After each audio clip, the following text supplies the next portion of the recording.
Beginning of the conflict, Great Britain dominates the sea and applies the blockade to besiege Germany in the North Sea.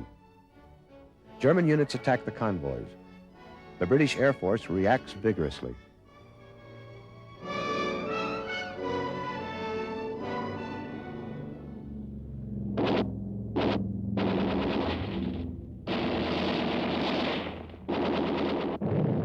Since the German sea power is inferior, they cannot engage in naval battles.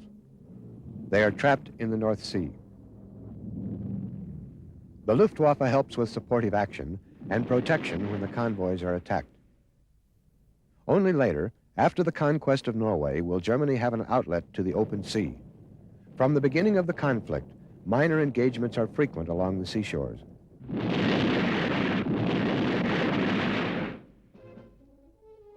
The German Navy fights with camouflaged warships, their effectiveness having already been proven in the First World War. Small, medium, and long-range submarines are added.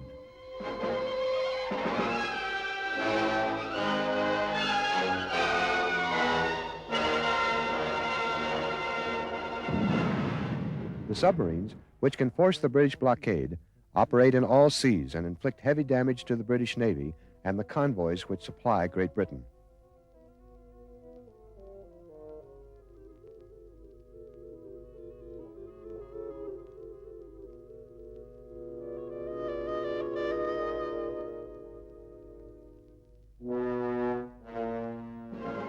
The ambush is concentrated in points where the convoys must pass on their way toward Great Britain, with attacks either by torpedoes while submerged or with gunfire when surfaced.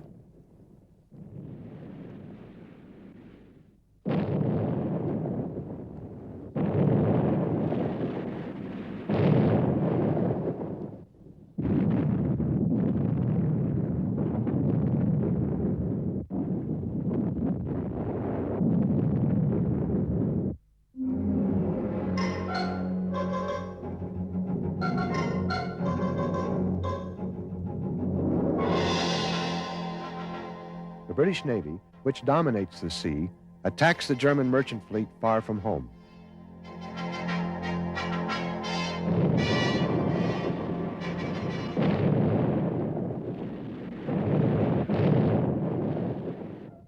Wherever possible, the Luftwaffe attacks the British formations.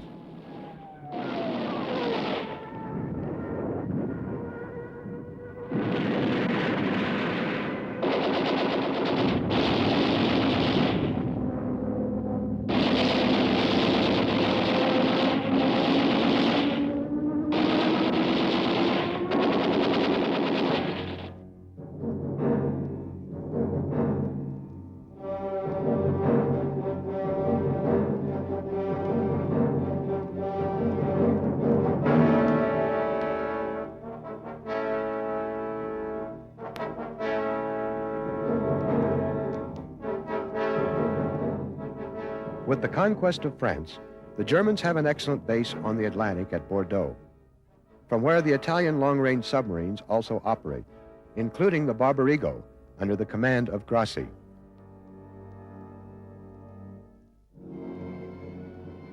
The German and Italian submarines push near to the coast of the United States.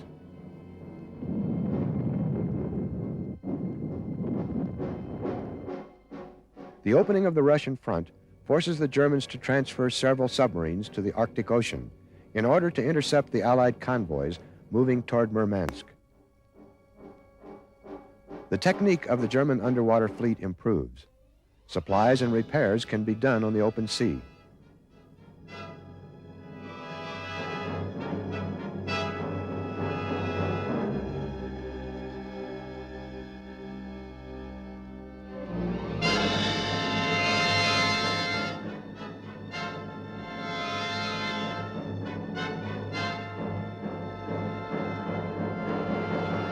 The German Navy, under the command of Grand Admiral Raeder, passes to the command of Admiral Donitz, who emphasizes submarine warfare. New methods are studied, small craft with explosives and one-man submarines, similar to the Italian ones. However, their actions are not too effective.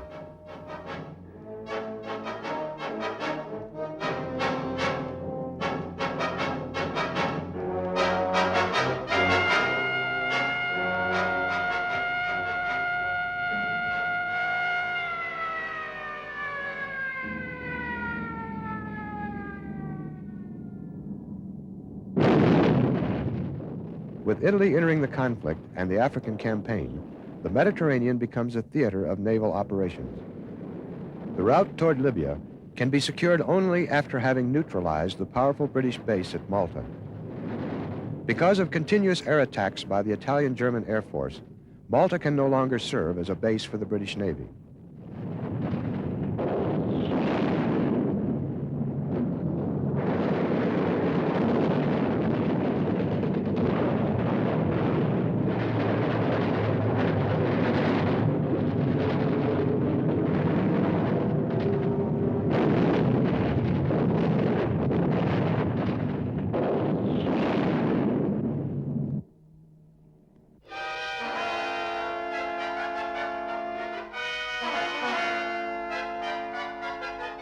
On the Libyan front, the war continues with alternating fortunes.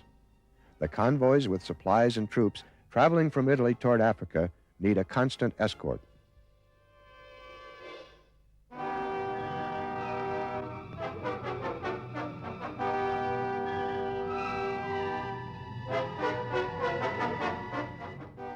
Major naval encounters between the Italian and British fleets in the Mediterranean Sea take place in 1940 at Punto Stilo, Cape Spada, and Cape Talata. In 1941, at Cape Malapan and Sirte. In 1942, the Second Battle of the Sirte takes place, as well as the Battle of Pantelleria. In some of these encounters, the radar used by the British determines the results.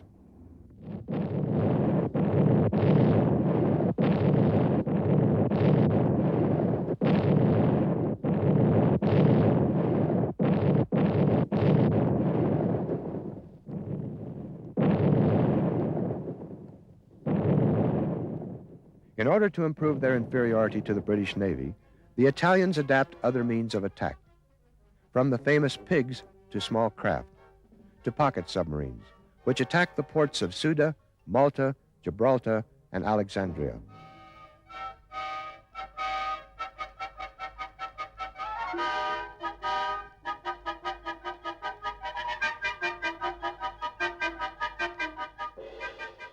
The British, in turn, use aircraft to attack the Italian battleships in the port of Taranto.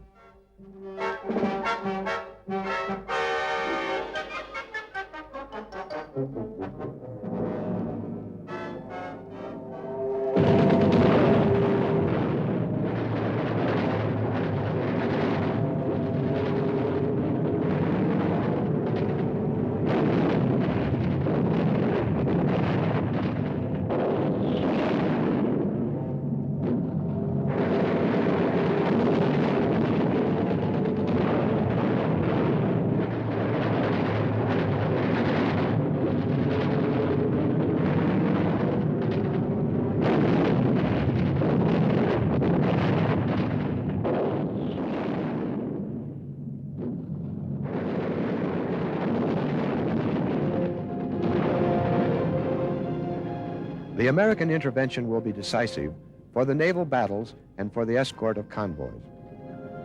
In spite of being heavily engaged in the Orient, the United States is sending enormous forces, and their support will decide the outcome of the year-long fight between construction and destruction.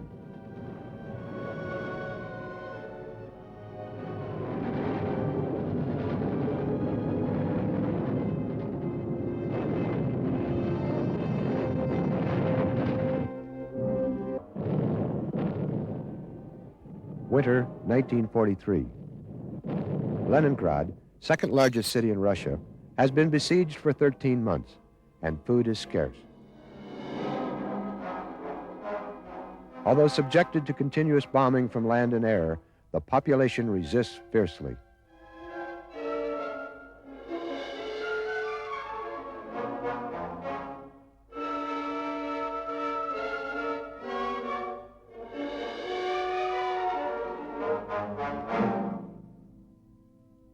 People die on the streets from hunger and cold, but nobody thinks of surrender.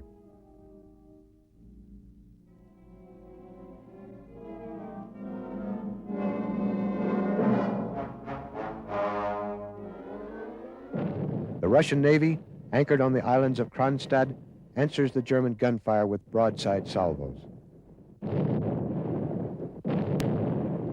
On January 18, 1943, the Russians counterattack and occupy Petrokrpost. All is quiet on the whole immense front, from the Arctic Ocean to the Black Sea, until July, when the Russians, after having neutralized a German preventive offensive, attacked the salient of Oriel.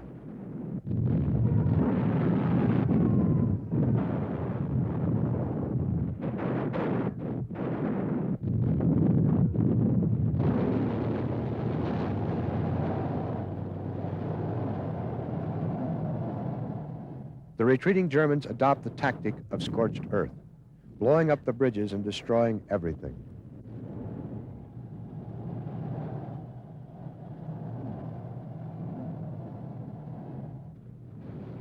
The Russian offensive begins on the whole front. There are gigantic battles at Orel, Kursk, and Kharkov.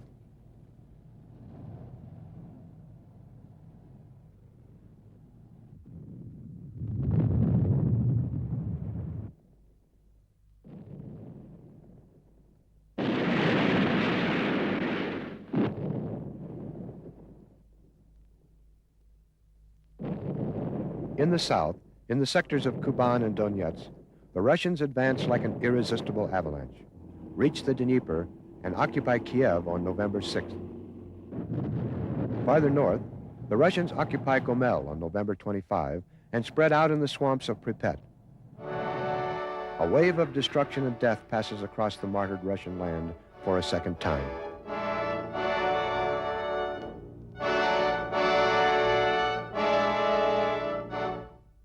The partisans help the Soviet troops everywhere. They fight courageously, even though they know their destiny if captured by the Germans.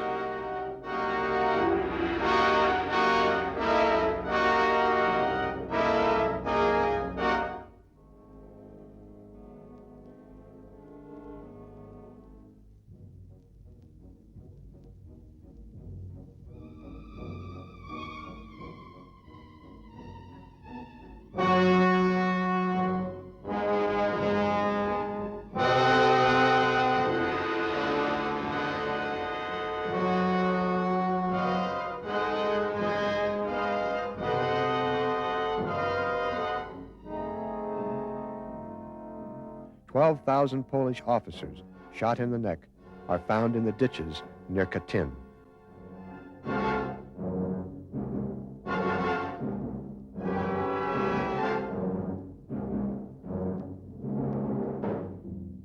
In December 1943, the Russians attacked the German forces installed in the lower Dnieper to defend the mining resources of Krivoy Rog.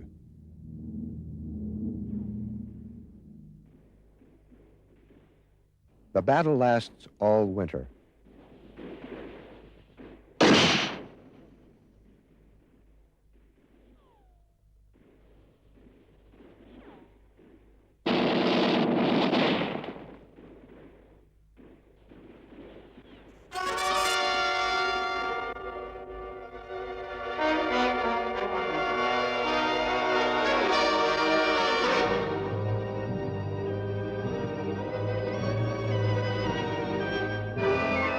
Leningrad, though still besieged, is able to receive supplies from across the frozen Lake Ladoga and thus overcome hunger. The Russian Air Force, now of high quality, makes itself felt in the battles.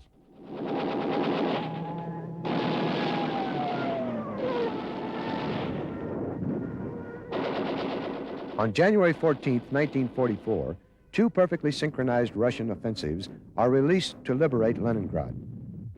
One from inside the city, under the command of General Govorov. Another from the front of Volkov, under the command of General Meretskov.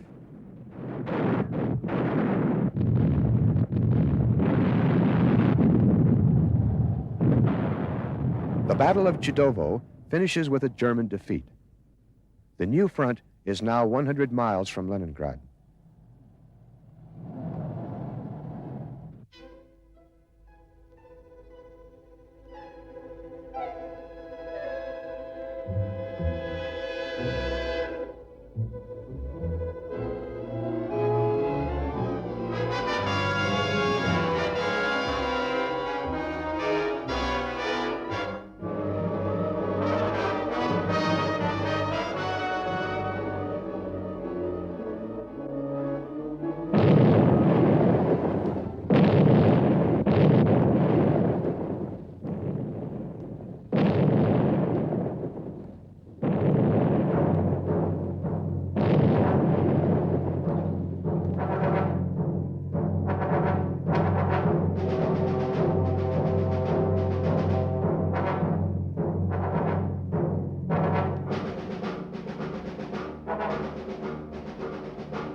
There now is action on the whole front. In the center, near the marshes of Pripet, the Russians press the rear guard of the retreating Germans.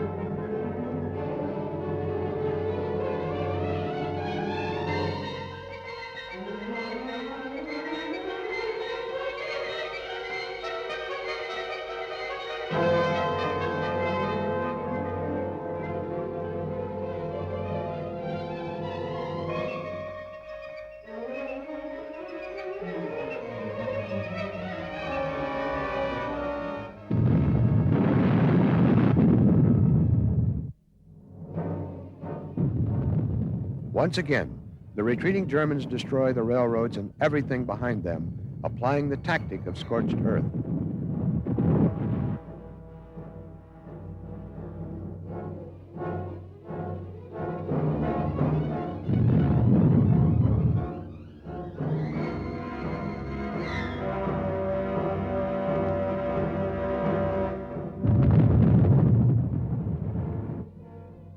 The High Soviet Command plans the future advances, which will bring the Russians beyond the old Russian border.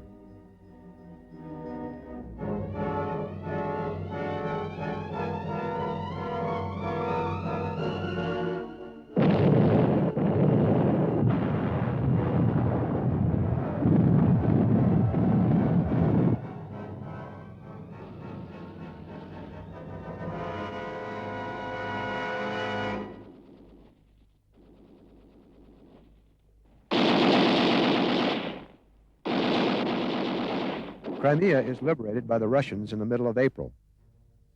On May 9th, the Russians enter Sevastopol and take the whole garrison prisoner. The Italian crew of their pocket submarine had retreated earlier toward Constanta, either on their own power or on Romanian ships.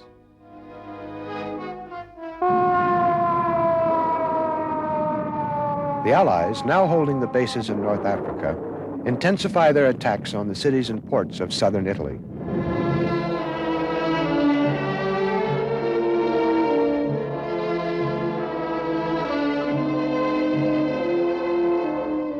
General Eisenhower, commanding the Mediterranean forces, plans to land in Sicily. On July 3rd, 1943, the invasion fleet is directed toward the shores of Sicily.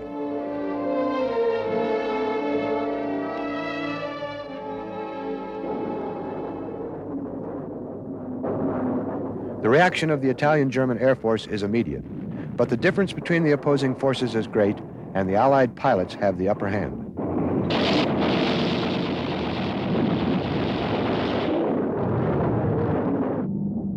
Large formations fly over the sky of Sicily and drop paratroops. This operation, with the objective of occupying the airports, is opposed and neutralized by Italian-German land forces.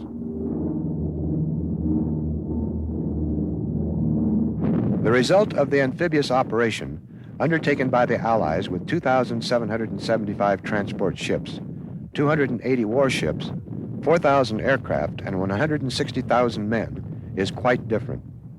After intensive air and naval bombardment, the landing force occupies the terrain on July 3, 1943. There are two debarkation areas, the American between Licata and Pozzolo, and the British between Cap Passero and Syracuse. Although in some places the defensive Italian-German reaction is intense and fierce, the defensive coastal forces between Syracuse and Augusta retreat and partially surrender.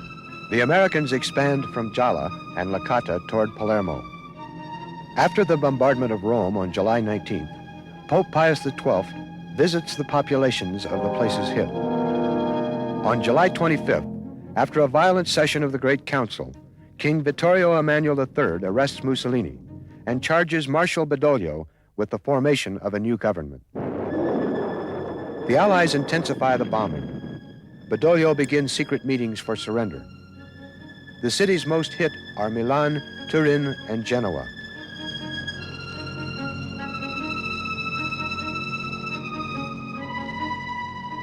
The people are disoriented and tired. On September 8th, the radio announces the conclusion of an armistice. For a moment, everyone thinks that the nightmare is over. On the contrary, this is the beginning of the most tragic period for Italy. The dispositions of the High Command are confusing. The king and the government of Badoglio flee to Brindisi, leaving a chaotic situation and an order to oppose eventual German actions. Rome, left to itself, has no coordinated action for defense. The Italian army is dissolved. Everybody plans to return home. The formation which resists the Germans is disarmed and deported. The Italian troops stationed abroad, from the Atlantic to the Black Sea, without precise directions from Rome, act on their own, either for or against the Germans.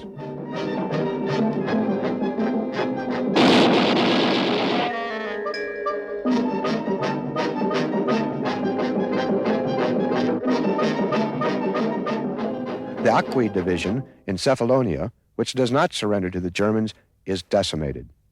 400 officers and 8,000 soldiers are killed. On September 8th, at the same time as the armistice is announced, the Anglo-American forces begin their Operations Avalanche, with landing in Salerno, which according to their plans should lead shortly to the occupation of all Italy. Hitler, reacting immediately and violently on July 25th, has sent, under the command of General Kesselring, a great force which opposes the Allies and retards their advance. On September 12th, a platoon of German parachutists liberates Mussolini, held prisoner on the Gran Sasso. He meets in Germany with Hitler. He will later form the Social Italian Republic. After having broken the resistance around Salerno, the Allies head toward Naples, where the population has revolted against the Germans.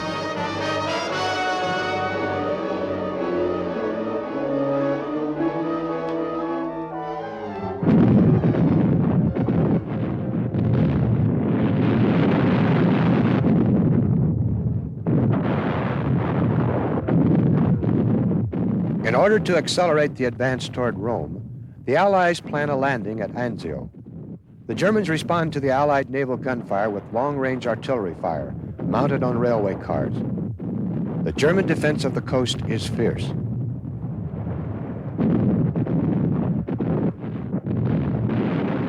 After several battles, the bridgehead becomes stabilized. Fresh troops arrive.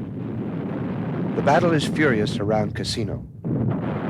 Italian troops are fighting on both sides, with the forces of the government of Badoglio and with the Social Italian Republic.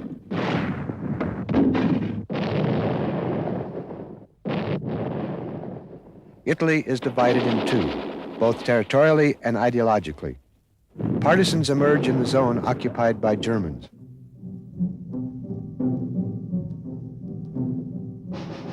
On April 22, 1944, Hitler and Mussolini meet near Salzburg, Austria.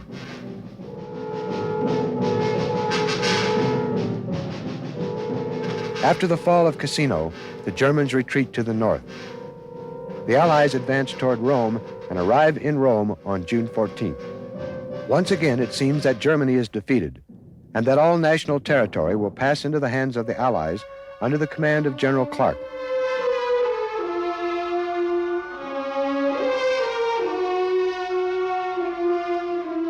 However, Kesselring still has another natural bulwark, the Gothic Line. In August 1944, Churchill visits the Allied troops in Italy. While the attack on the Gothic Line begins, encounters between the troops of the Social Italian Republic and the partisans take place.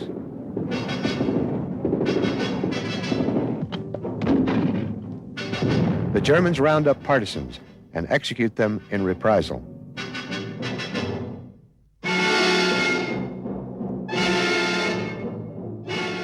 The Allies advance further into the valleys of the Apennines and along the Adriatic, and arrive in Rimini, Forlì, and Cesena.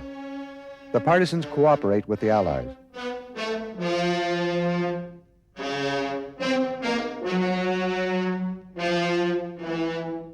After the winter quiet on the front in the Apennines, the great Allied offensive begins in the spring of 1945. After breaking the last German resistance, the Allies reached Bologna and advanced into the valley of the Po River. In several places in the north, the partisans fight and overcome the German forces prior to the arrival of the Allies.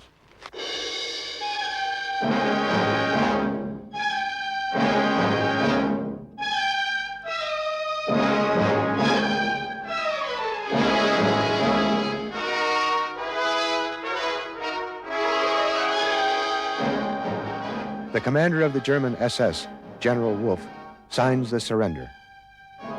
Mussolini and members of his government are captured and shot by the partisans. The people mass in Milan, in Piazza Cerreto. The war in Italy is finished, but the Italian people have a long and difficult road ahead.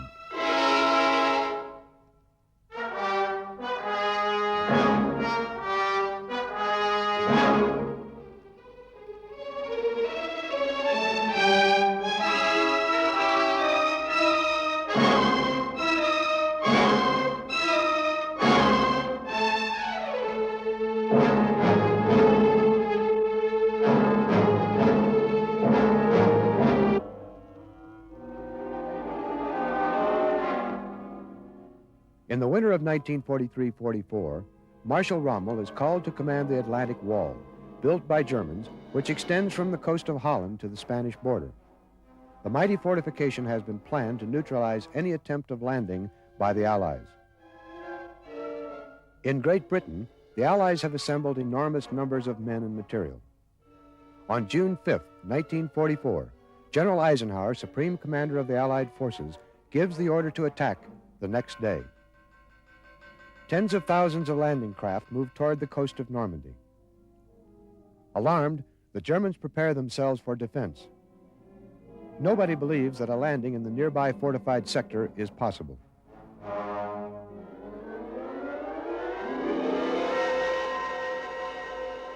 As formations en route in the Channel are sighted, the coastal artillery opens an intense fire, to which the Allied Navy responds.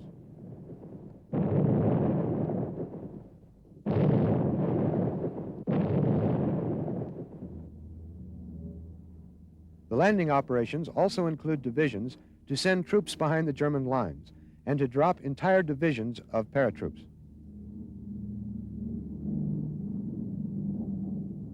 It is the greatest invasion armada in history. 3 divisions are transported by air into France.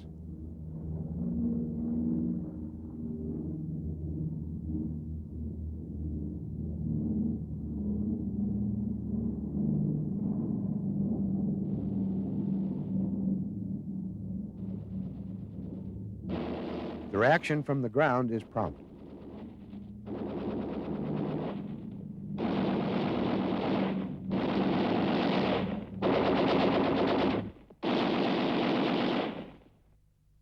In some areas of Holland, the dikes are opened, flooding the entire region so that an eventual invasion will be impossible.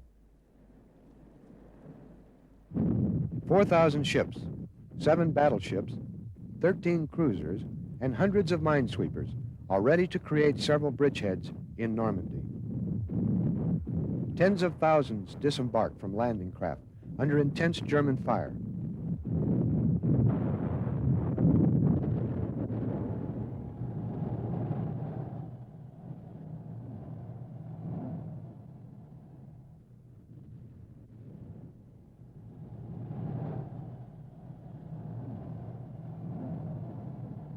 The tanks land immediately.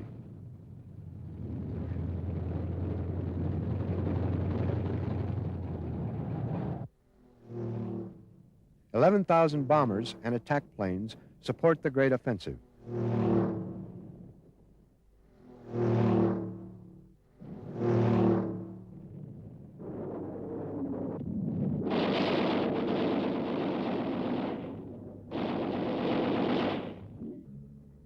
In the sky, on the sea, on land, it is a deluge of fire.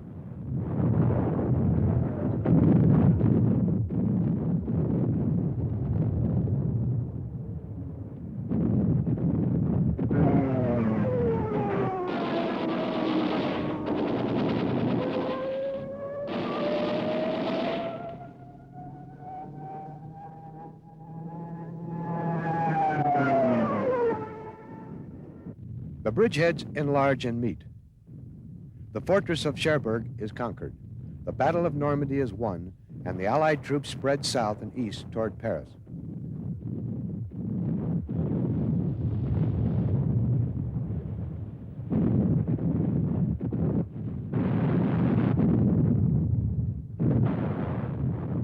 The German resistance, at first chaotic and disorganized, stiffens and becomes organized, but is quickly overrun.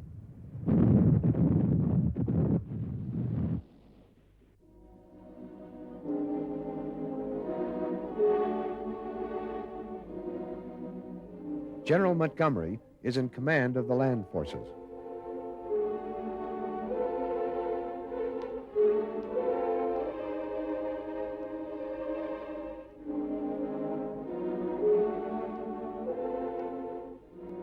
The Germans attempt to stop the advance in several places, but the French partisans, supplied by air by the Allies, organize sabotage actions. War and destruction once again fall on French territory.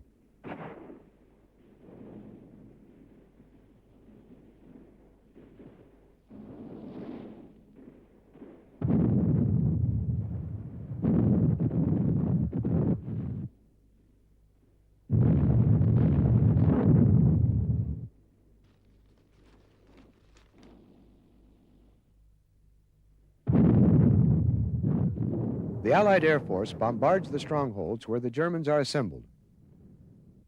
Another landing in the Provence causes the conquest of Toulon and Marseille.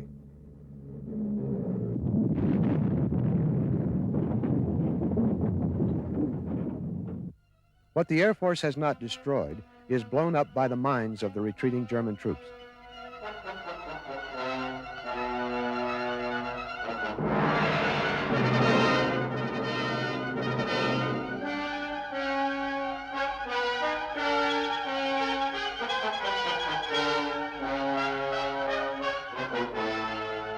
France is quickly given up. In the north, however, the Germans stiffen and organize a front to defend German territory.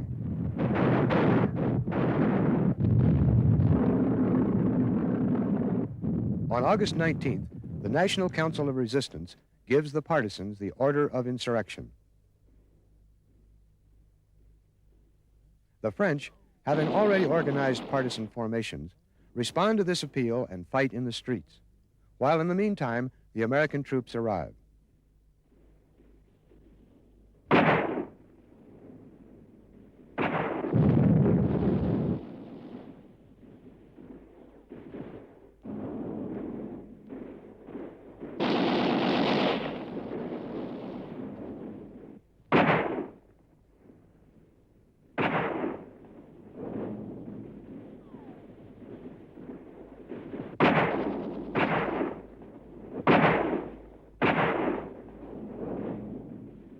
The German garrison surrender.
On August 25th, General de Gaulle and his officers, the heads of the resistance, and Allied commanders marched through the streets of Paris.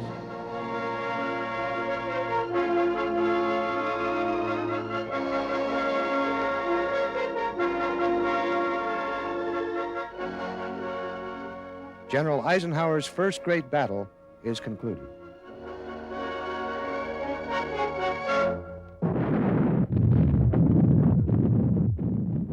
In June of 1944, the great Russian offensive begins between Vitebsk and Mogilev on a 150-mile front. Supported by 15,000 artillery pieces, the Soviet troops break through and overrun the German defenses pointing toward Minsk in the Great Battle of Berezina.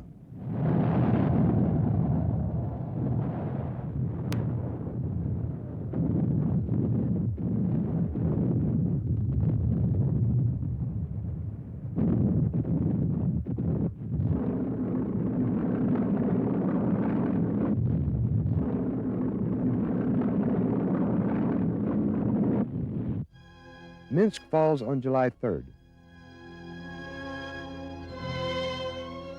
Hundreds of thousands of prisoners are taken in different pockets.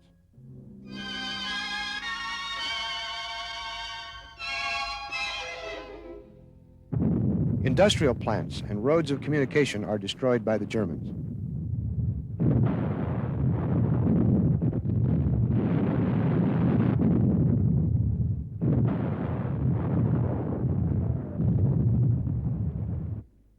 Simultaneously, with the great offensive on the entire front, from the Gulf of Finland to the Black Sea, the militarily organized Russian and Polish forces operate behind the German lines.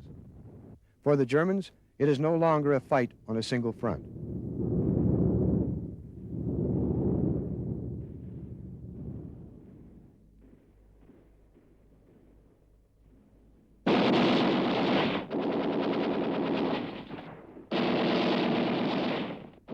Manpower becomes scarce in Germany.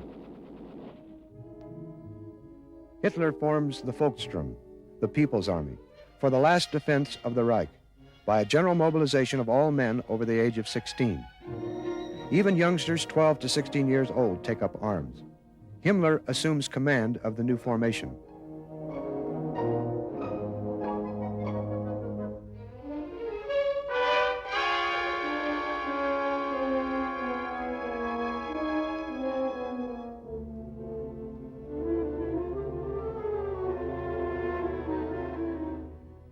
A desperate defense is organized by the Germans at the borders of their territory.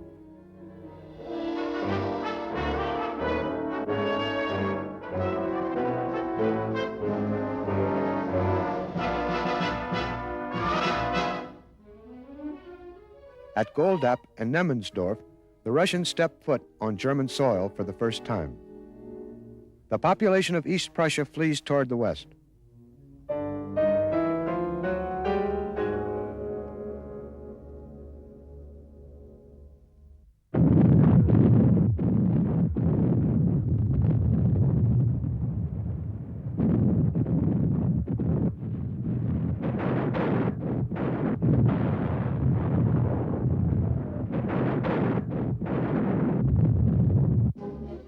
Advancing to Galicia, the Russians reach Leopoli and liberate the prisoners from concentration camps.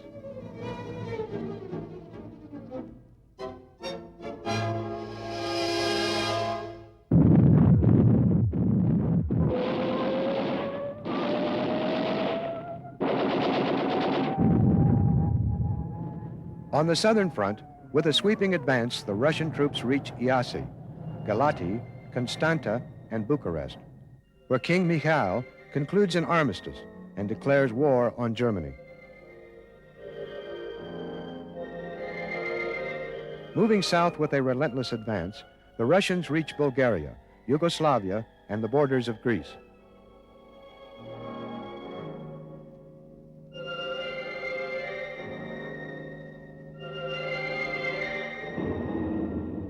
In the fall, the Germans retreat toward Budapest, which is besieged by the Russians on December 9th and falls on February 13th, 1945.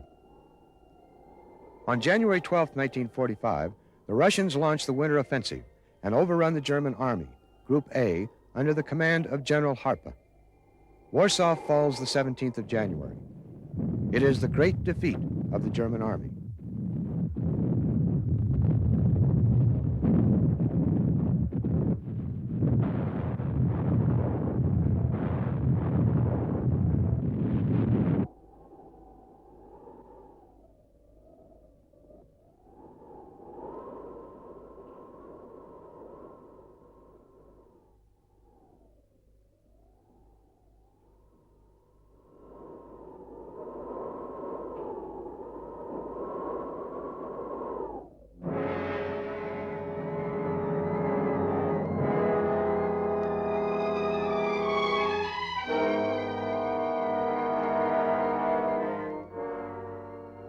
From February 3rd to the 12th, Churchill, Roosevelt, and Stalin meet at Yalta in the Crimea, where they make plans for the rapid conclusion of the war and consider programs for after the war.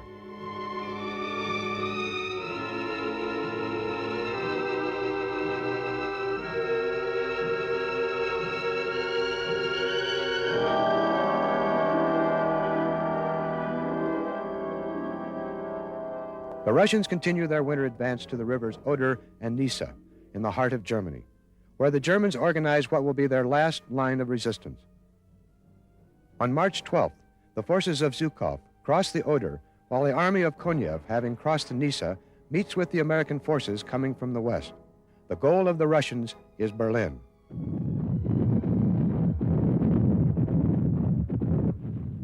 A triple defense ring is created around the German capital. The Russians break through from everywhere, and the capital is surrounded. The fierce German resistance is not enough to stop the Soviet troops, which enter the suburbs.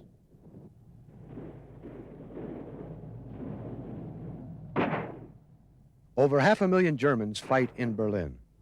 It is an inferno of fire and steel, a fight from house to house. It is also the last tragic hour for the civil population, which has suffered for years from terrible privations and has been subjected to continuous bombardments.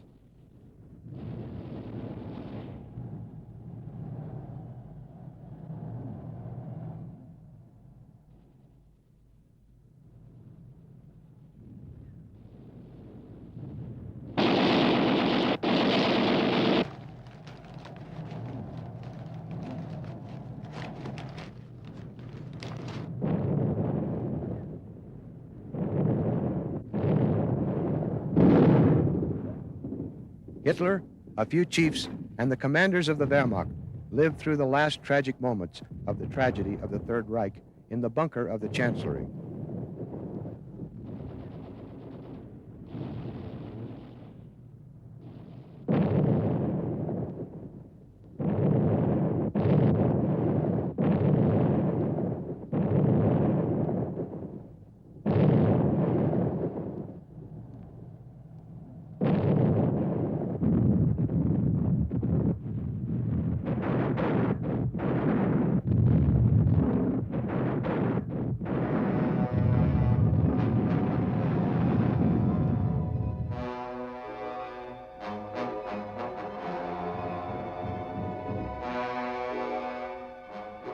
On May 2nd, Berlin surrenders.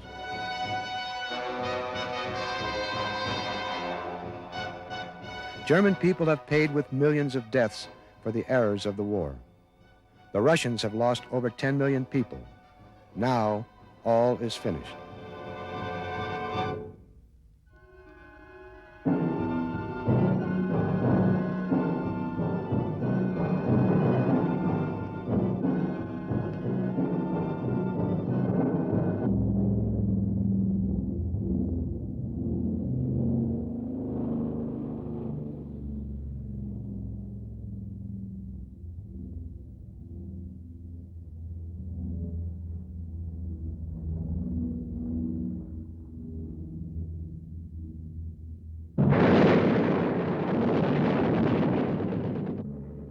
Having air supremacy, the Allies hammer repeatedly at the more important German industrial centers.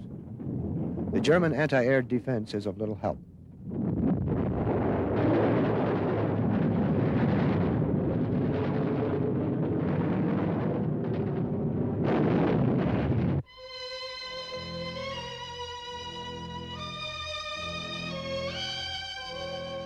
The damage and destruction of cities and plants is irreparable.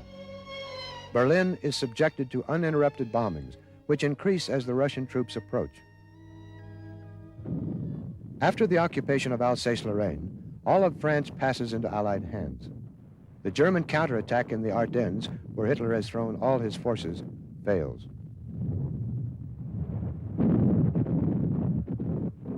The Allies break through and overrun the front near the Rhine, while in the east, the Russians advance toward the German frontier.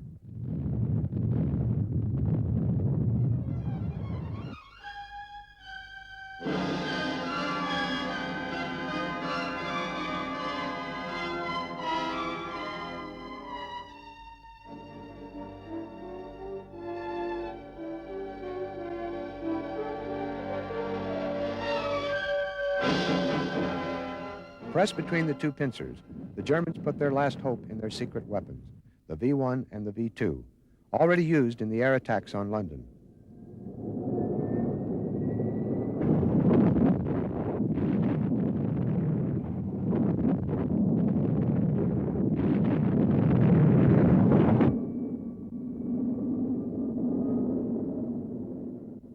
Some of these bombs are intercepted and made harmless by the Allies before they can hit the port of Antwerp, which had fallen intact into the Allies' hands.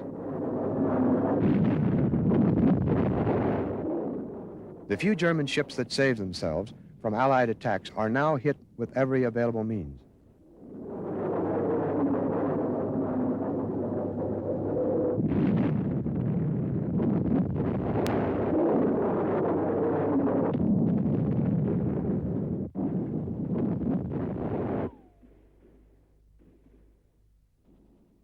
The defense of Cologne, whose periphery was reached by the Anglo-Americans on March 5, 1945, is fierce.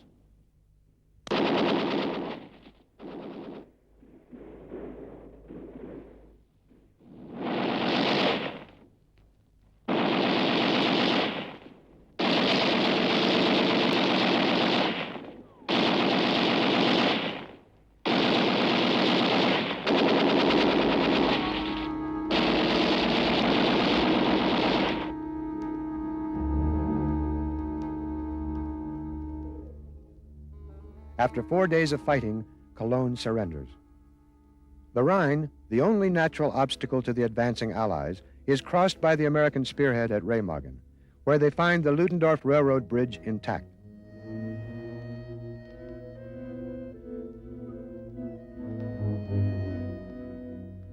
The Rhine is also crossed elsewhere with amphibious craft.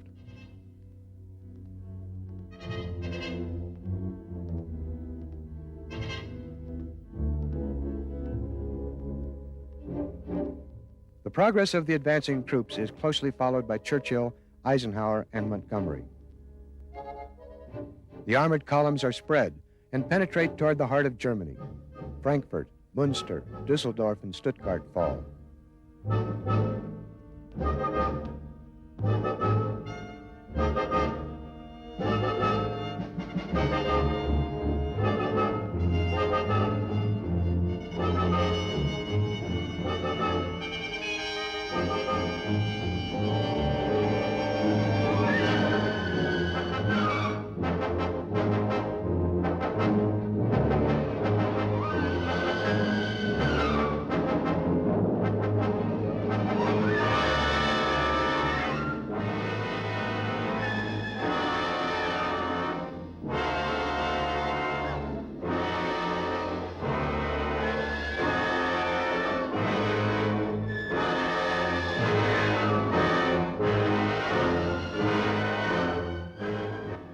There are white flags everywhere.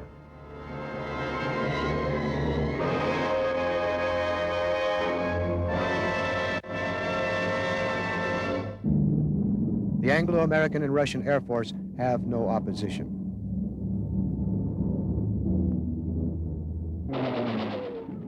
The remainder of the Luftwaffe is systematically destroyed.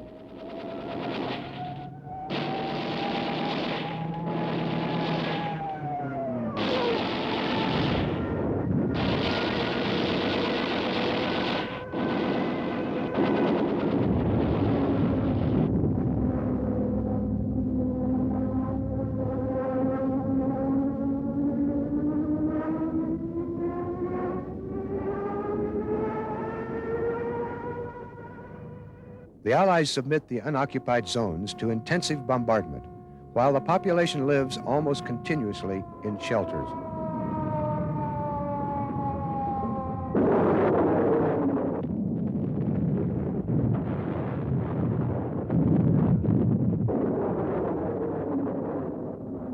Continuous bombing is extended to the areas which the Russians are about to occupy.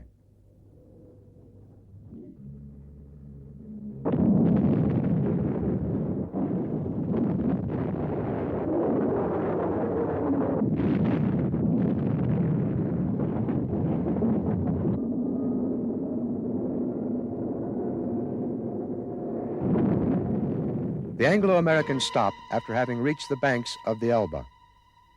They will meet there with the Soviet troops advancing from the east. Germany has collapsed.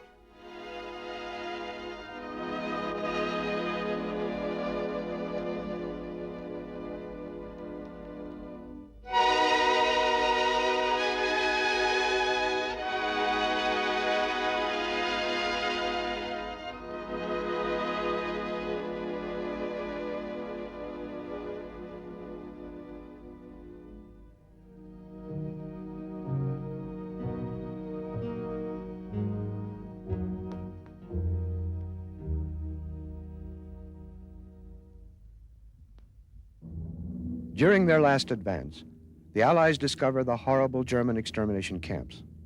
It is here where the racist doctrine planned for millions of innocents to die.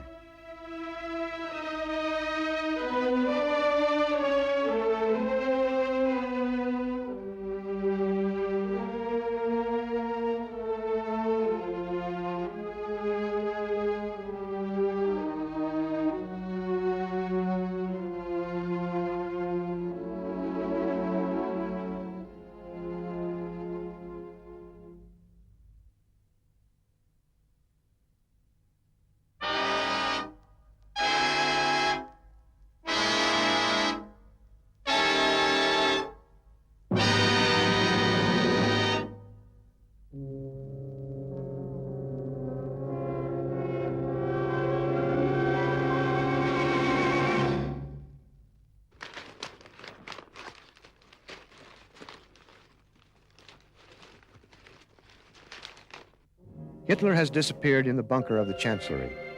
Jodl and von Friedeberg signed the unconditional surrender of Germany on orders from Donitz in Reims on May 7, 1945. Eisenhower, who has brought with him 2 fountain pens with the precise goal of using them to sign the German capitulation, fulfills his pledge. The war in Europe is finished. Stalin, Truman, and Attlee, the Big Three, meet in Potsdam to discuss the new order of the world.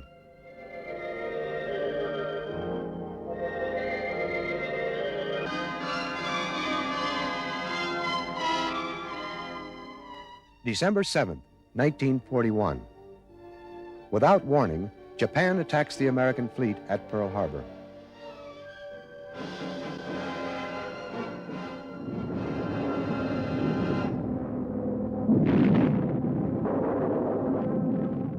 The United States is taken by complete surprise. The damage is considerable. Over 400 planes and almost all of the 88 ships in the harbor are either damaged or destroyed.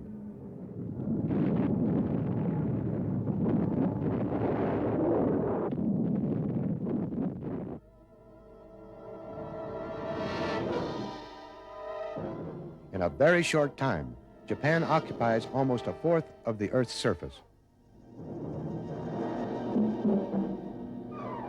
Since Japan has signed a military pact with Germany and Italy, the Axis are now at war with the United States.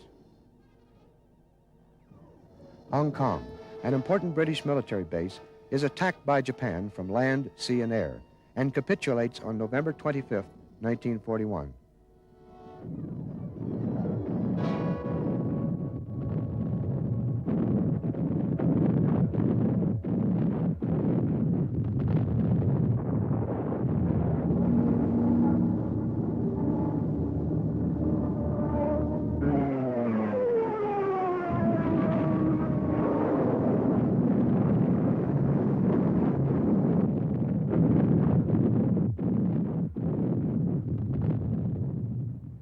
The Japanese advance through the jungles of Malaysia and reach Singapore, which capitulates on February 15, 1942.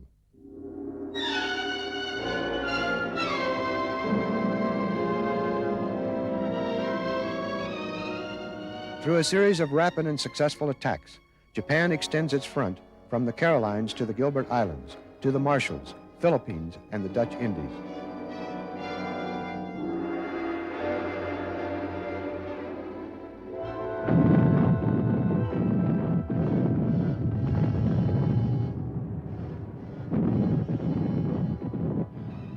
The Allies, faced by overwhelming sea and air power, retreat on all fronts.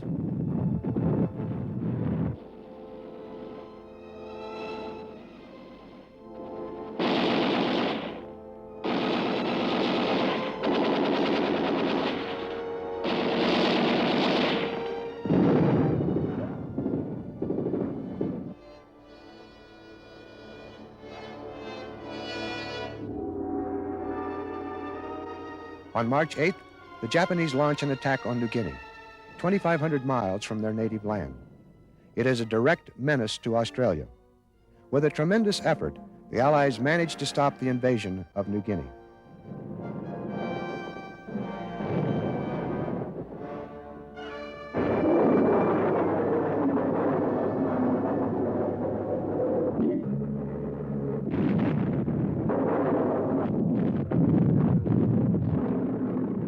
In China, where the Japanese had been fighting since 1937, they now control the railroads from Singapore to Manchuria.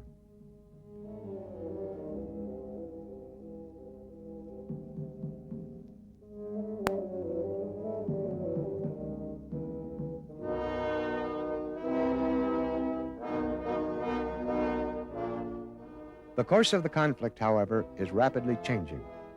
The United States, having reorganized its forces, begins a series of operations in the Coral Sea and reoccupies Guadalcanal after 12 successful naval engagements.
With air and naval supremacy, the Allies counterattack and reconquer important strategic bases in the Pacific, from the Gilberts to the Marshall Islands and from the Carolines to the Marianne Islands.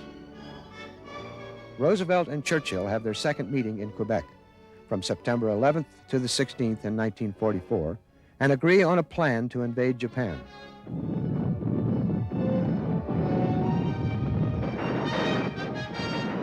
The Allies land on the island of Leyte in September 1944, the first step to the reconquest of the Philippine Islands.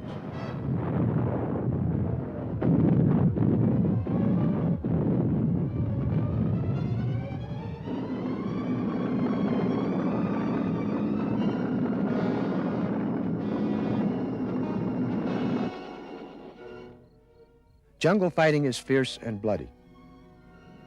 The Japanese fight to the last man. However, their sacrifice is in vain.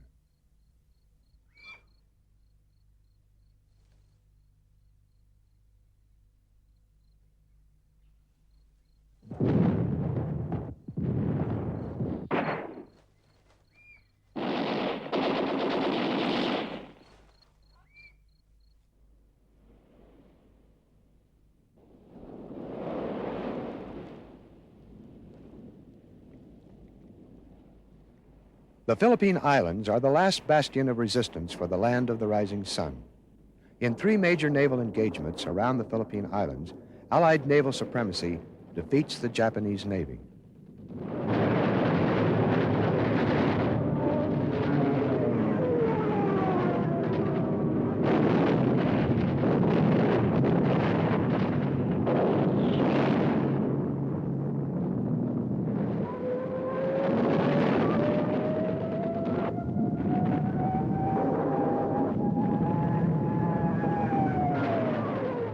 After the naval disasters, the Japanese adopt suicidal methods of warfare with their kamikaze pilots and mini-subs. But these last suicidal measures are not enough to stop the Allied victories.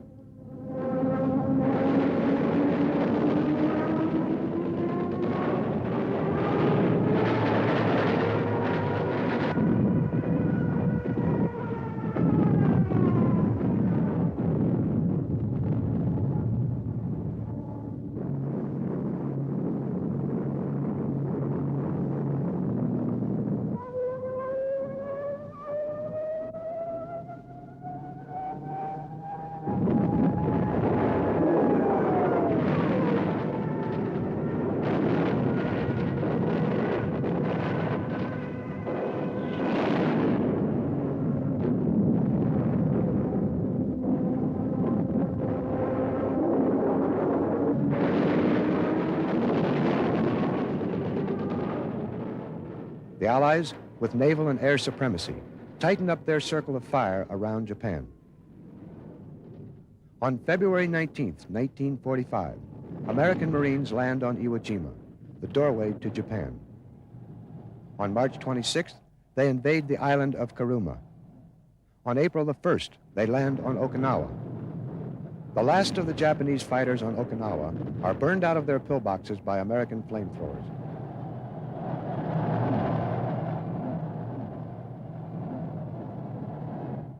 As a symbol of victory, American Marines raise the stars and stripes on Okinawa. Stubbornly, Japan continues to fight. After American warnings, 2 atomic bombs are dropped on Hiroshima and Nagasaki. The effect of atomic bombs induces the Japanese emperor to surrender. On September 2nd, 1945, aboard the battleship Missouri in Tokyo Bay, the Second World War ends with the signing of Japan's unconditional surrender.